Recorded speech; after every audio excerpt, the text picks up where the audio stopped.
Ok, kilomètre 50, un peu plus même. 3008 de dénivelé positif, 2003 de négatif. Je suis dans le dur. Je suis dans le dur par rapport au sommeil. Je suis mais mort, complètement épuisé.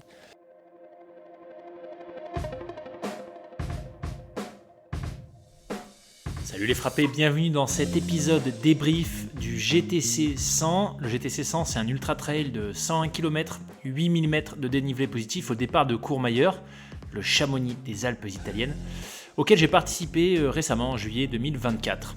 Alors je vous fais un épisode sous un format inédit sur le podcast, puisque j'ai à la fois des enregistrements réalisés en live pendant l'épreuve, j'avais emporté un micro avec moi, et des commentaires enregistrés confortablement assis sur mon fauteuil chez moi une fois l'épreuve terminée.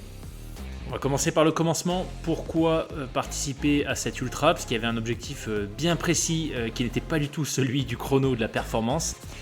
La raison, c'est tout simplement qu'il y a un ultra trail qui s'appelle le Thor des Géants, un monstre absolu dans le milieu, qui me fait de l'œil depuis quelques temps. Le Thor des Géants, c'est 330 km, 24 000 mètres de dénivelé positif, une barrière horaire à 150 heures. C'est en gros une grande boucle qui part là aussi de Courmayeur et qui a lieu tous les ans en septembre. Il y a 1100 dossards disponibles. Seulement, ça paraît dingue aux gens qui sont pas dans le milieu de l'ultra trail, mais il y a beaucoup plus de demandes que de dossards disponibles pour ce genre d'épreuve. Donc il y a un système de loterie qui a été mis en place, et cette loterie, plus il y a de monde, moins il y a de chances globalement d'avoir son dossard, c'est mathématique.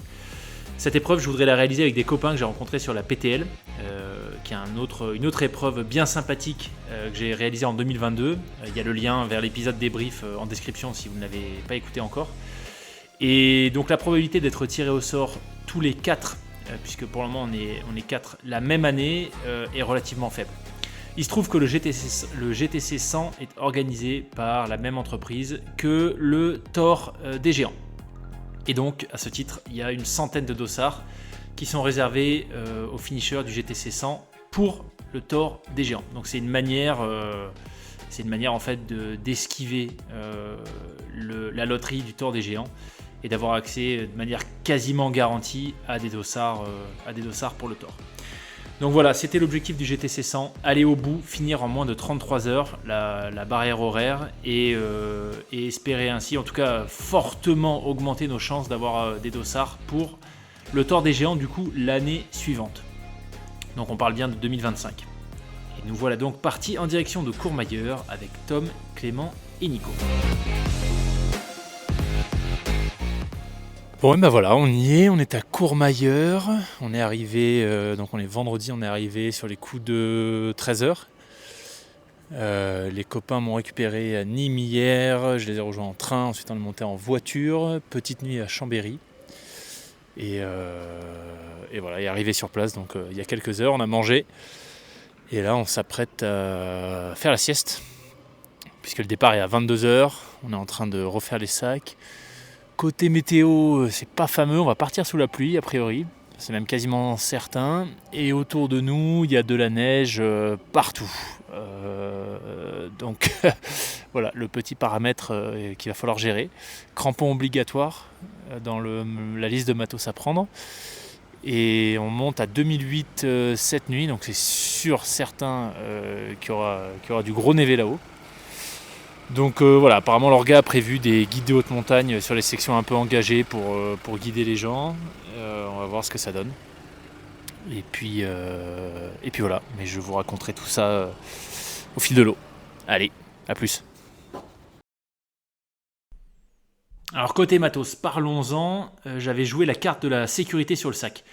Initialement, j'avais prévu de prendre un 12 litres de chez Instinct, c'est une marque française il me semble, qui est vraiment spécialisée sur les produits trail.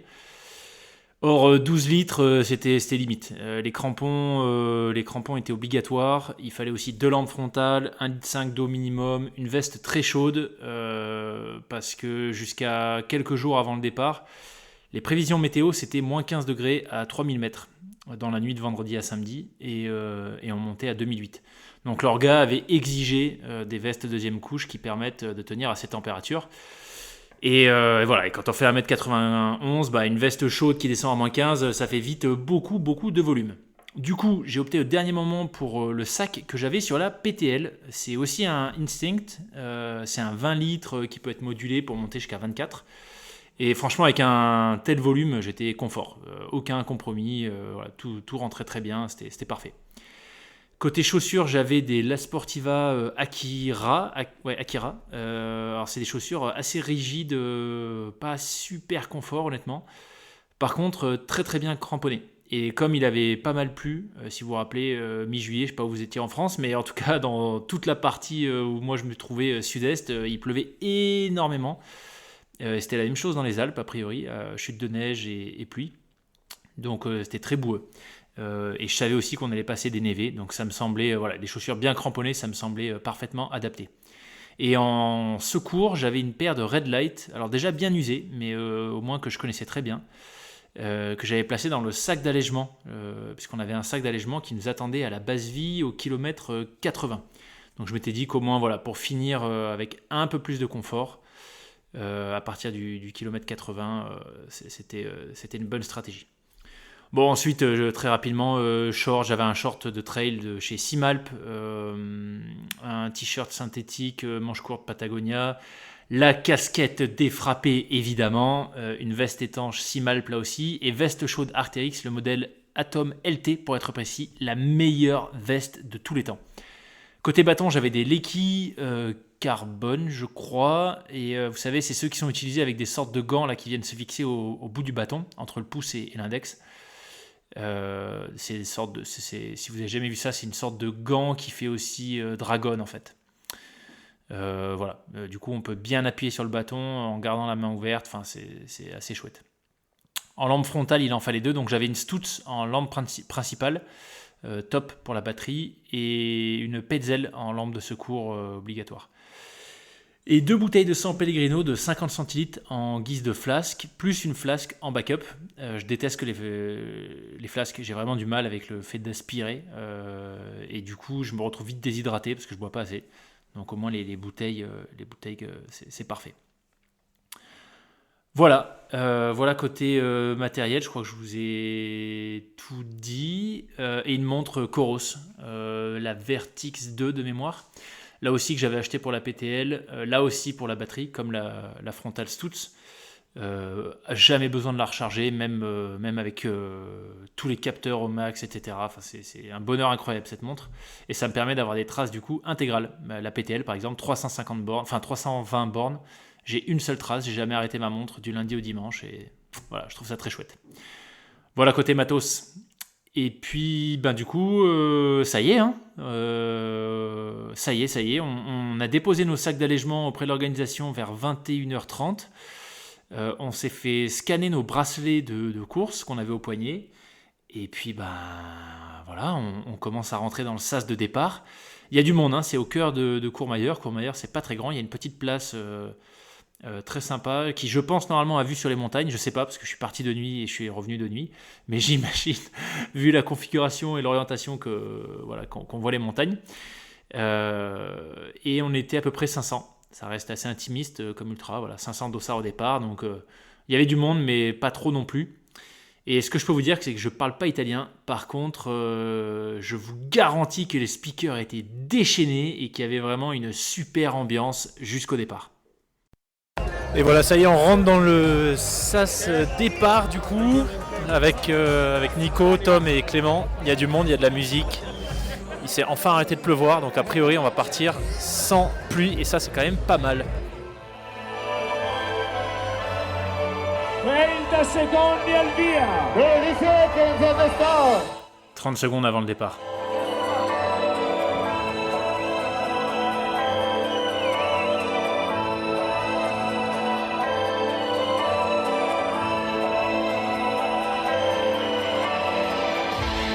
Dieci, 9, 8, 7, 6, 5, 4, 3, 2, 1, go!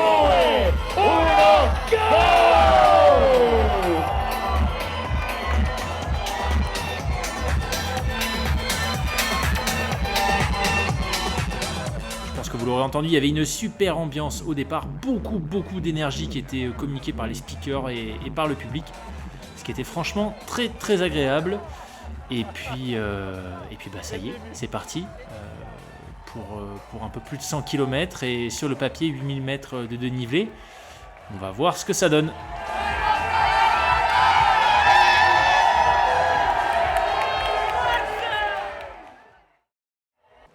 Et voilà, kilomètre 5 bientôt. Tom et Nico sont partis trop fort pour moi. Donc je suis avec Clément. On doit être dans le premier tiers là. Grande descente sur 5 bornes.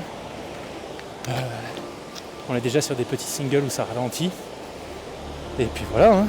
Il pleut pas, donc, mais tout est humide par contre.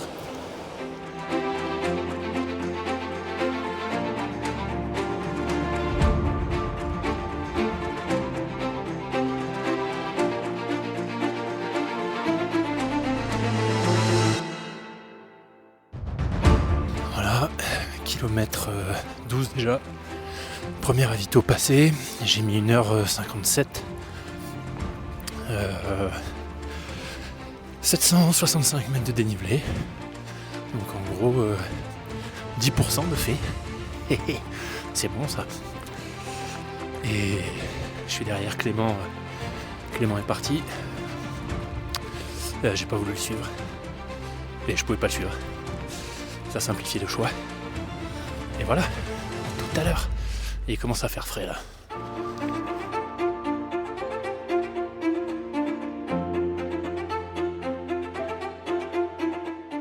Bon, petit point.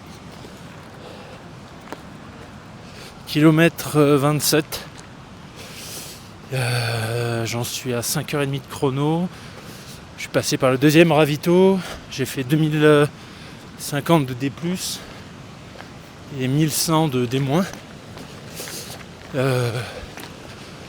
Bon, sans trop de surprise. C'est très compliqué d'accélérer en côte. Ça fait des années que c'est plus trop mon point fort. Mais d'y aller comme un bourrin. Puis de toute façon, sur 100 km, non merci. Mais là, je sens vraiment que le non-travail sur le cardio paye. Enfin voilà, vous avez compris quoi. J'ai pas travaillé suffisamment le cardio et là je prends cher. Donc, stratégie. Capitaliser sur ma force qui je pense va être l'endurance. Donc je ralentis en montée. 600 mètres à l'heure d'ascension. Et voilà. On est monté à 2004 je crois. Je suis passé par un refuge de la PTL. C'était sympa. Il faisait bien froid. Mais là étonnamment ça va, ça redescend assez vite en fait dès qu'on perd de l'altitude. Il faisait bien plus froid pendant la PTL. Donc voilà. Là normalement il y a une grande descente. Et après on va attaquer la côte de la mort qui tue. Qui va piquer de ouf. Et puis voilà, on va voir. Gros problème de sommeil. Je le savais, j'avais un déficit. J'ai pas bien dormi hier soir. Et quasiment impossible de dormir sur place. J'étais allongé sur une dalle béton. Il y avait une classe de danse qui répétait dans le gymnase, littéralement à 2 mètres d'où on était. Donc c'était avec la musique à bloc. C'était impossible de dormir. Donc voilà, j'ai pas souvenir sur la PTL d'avoir morflé si vite côté sommeil. Là ça va mieux là après le ravito, il y a peut-être un début d'hypo aussi. Mais voilà. Il doit être 3h30 du matin là. Attendez. 5h40. 22 plus 5. 1, 2. Ouais c'est ça, il est 3h40. Et idéalement, j'aimerais bien être au kilomètre 50 à 8h. Sans me cramer. Voilà, là je suis vraiment en mode... Je suis en descente je suis vraiment à l'aise. Mais j'en vois pas. Je suis en mode récup. À fond, j'oxygène. Gros travail de respiration. Oui, parce que je vous en parlerai à la fin, mais il y a eu un petit bilan sanguin qui n'était pas très positif juste avant le départ. grosse carence de fer et carence d'hémoglobine. Donc côté oxygénation, c'est pas l'idéal quand on a ça. Mais bon, bref, c'est comme ça, il faut faire avec. Donc voilà la stratégie. Pas forcer en montée, dérouler en descente, mais sans envoyer comme un goré pour pas non plus me cramer. Et puis franchement, apparemment on a des passages de névé un peu hardcore, avec des guides de haute montagne qui seront là pour la sécurité. Ça, on va le faire de nuit. Je vais essayer de pas tomber en bas. Et puis j'ai hâte que ce soit derrière moi. Et hâte que la journée se lève parce que demain, enfin tout à l'heure, samedi, va être a priori magnifique, grand ciel bleu, grand soleil. Donc voilà, il y aura d'autres challenges très certainement. Par exemple l'hydratation. Mais chaque chose en son temps. Voilà. À vous les frapper. Ciao.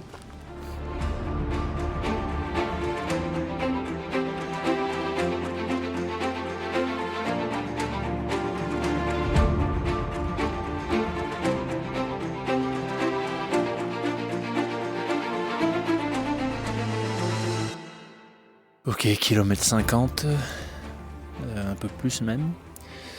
3008 de dénivelé positif, 2003 de négatif. Je suis dans le dur. Par rapport au sommeil. Je suis mort, complètement épuisé. Et je pensais pouvoir dormir. Je me suis dit que j'allais dormir au 50e. Et en fait, le 50e, c'est genre sur une crête en plein vent, juste derrière le Mont Blanc. Il doit faire, je pense, 5 degrés. Et rien. Donc je peux pas dormir.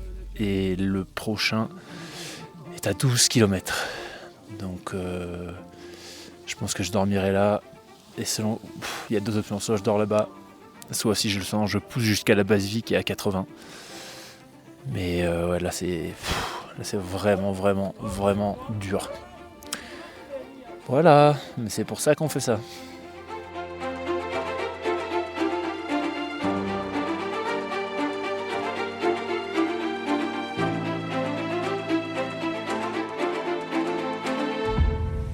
Bien, je suis reparti, je vais y arriver du ravito, kilomètre 60, où j'ai fait une pause. C'était la première fois que je faisais vraiment une pause. Je me suis assis, j'ai enlevé mes chaussures. Et ça change tout. Donc c'était très très cool. Là, il y en a deux qui sont importants. Un qui est à 70, je crois, 69, ouais. Non, il y a trois ravitaux importants. Un à 69. Donc dans pas très longtemps finalement, un 8 km plus tard, et surtout la basse vie au 80 je crois. Et là ça va être crucial parce que je vous cache pas que j'ai hésité plusieurs fois, me suis posé la question quand même de qu'est-ce que je fous là, enfin le classique quoi. Le classique. Et en fait, je pense que mon problème de sommeil, en fait, c'était des hippos. Parce que j'ai réalisé que j'ai pas pris d'alimentation sucrée sur 3 ravitaux d'affilée. Pas une barre. Rien. Donc en fait, je pense que j'étais en hypo énervé. Mais j'avais les yeux qui se fermaient. Enfin, c'était vraiment désagréable. Et oui, je voulais pas préciser, mais le kilomètre 50, je voulais y arriver à 8h30. Fail. J'y suis arrivé 9h15 je crois. Donc voilà, mais maintenant je me détache du chrono. Grazie. Je me détache du chrono, l'idée c'est finir. Et voilà.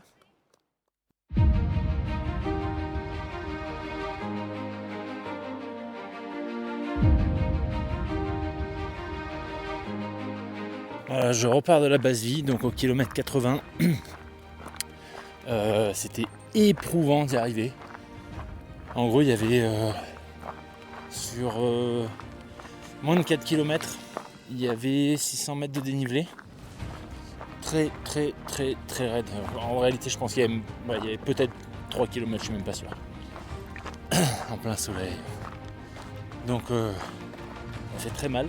En arrivant, je suis tombé sur Tom et Clément qui repartaient. Ils s'étaient posés 1h30. Bon, du coup, ça m'a conforté dans mon choix de m'arrêter un petit peu pour me reposer parce que j'étais vraiment très très fatigué.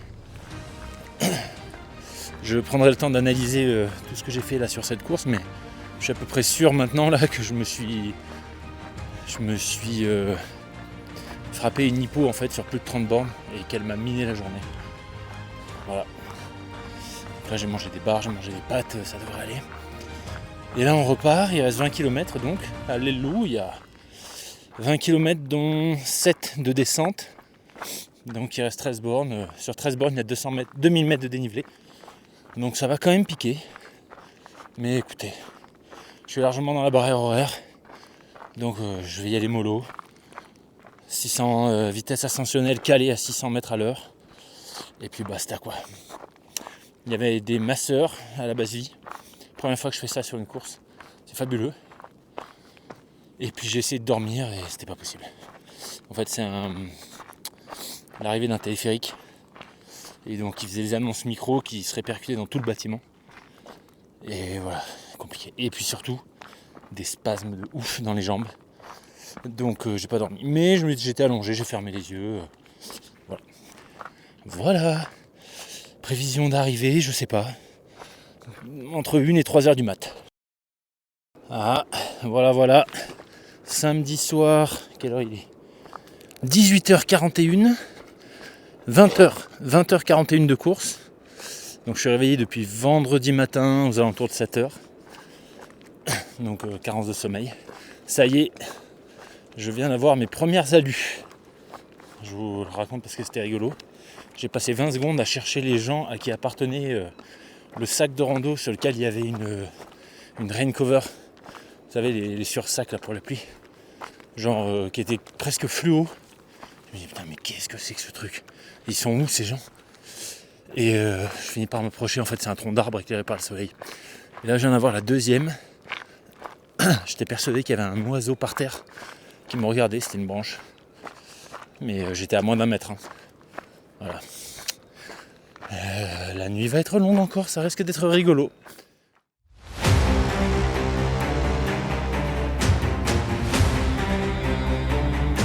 Ça y est, je vois la lumière de Courmayeur.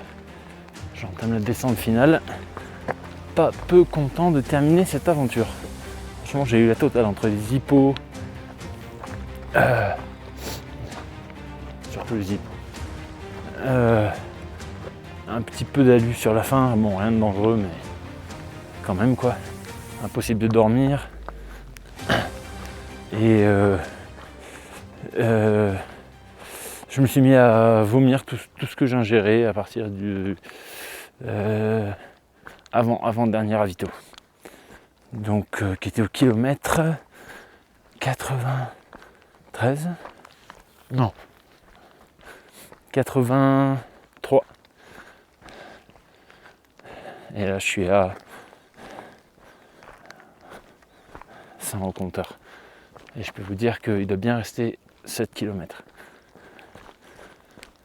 Voilà, c'était épique. Épique. Mais bon, c'est pour ça qu'on les fait, je crois.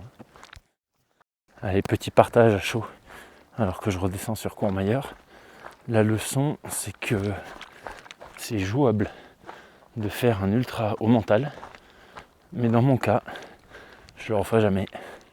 Parce que la douleur à accepter, ça vaut pas le coup. Donc voilà, entraînez-vous correctement pour un ultra. Faites pas comme moi.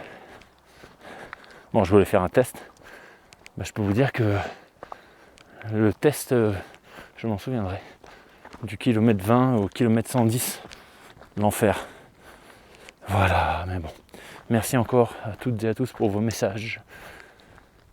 Donc là, il est 23h30. Je pense que j'arrive d'ici, j'ai du mal à dire, 1h30. Et je vais aller dormir.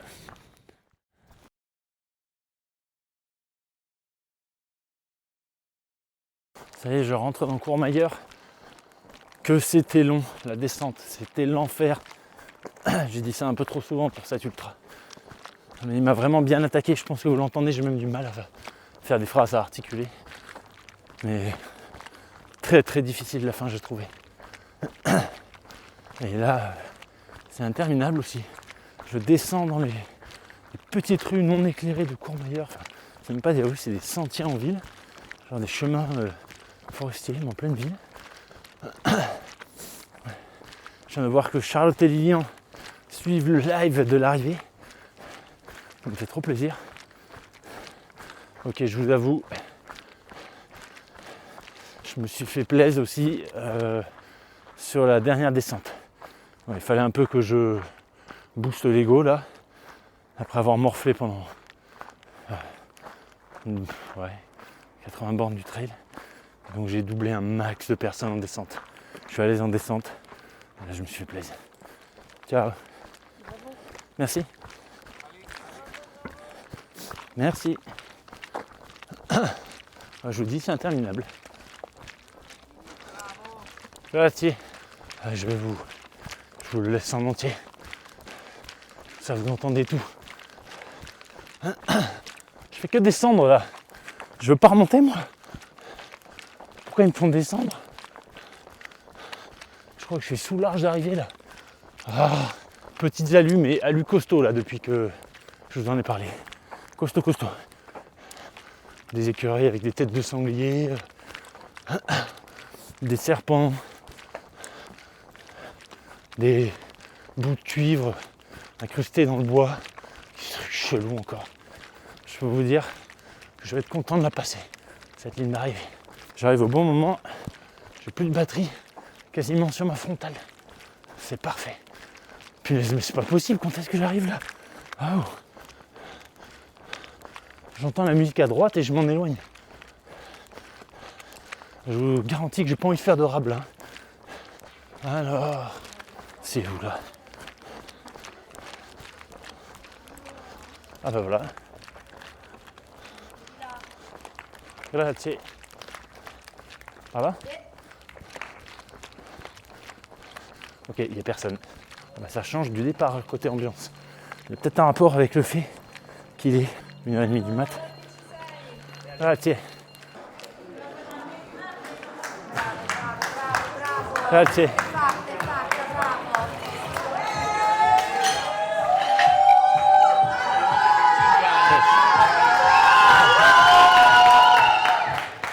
Et voilà, ça y est, j'ai franchi cette ligne d'arrivée en 27h26 57 secondes. Franchement, c'était une super expérience. Avec du recul, je vous le dis, sur le coup, c'était vraiment difficile. Je pense que vous l'aurez compris. Si c'était à refaire, je ne referais pas du tout la même préparation. Mais quelle expérience. Voilà, à peine arrivé, on me scanne mon bracelet de coureur. Je signe l'affiche de l'épreuve et ça y est, c'est terminé. Il est temps pour moi d'aller chercher mes affaires, prendre une douche, manger, me faire une bonne séance de massage et on rentre à la maison dès le lendemain. Enfin, quelques heures plus tard en réalité, puisqu'on est déjà dimanche matin très très tôt. Merci beaucoup d'avoir suivi le récit de cette course jusqu'au bout. J'espère que ça vous aura donné envie, vous aussi, de vous lancer sur un ultra ou en tout cas une épreuve qui vous pousse dans vos retranchements. Je vous dis à très bientôt pour un nouvel épisode, cette fois-ci classique, sur le podcast. Merci encore à toutes celles et ceux qui ont suivi l'épreuve du début jusqu'à la fin. Merci pour tous vos messages. C'était vraiment génial de se sentir soutenu à ce point par une communauté tellement engagée de frapper. Et puis je vous dis à une prochaine. Ciao.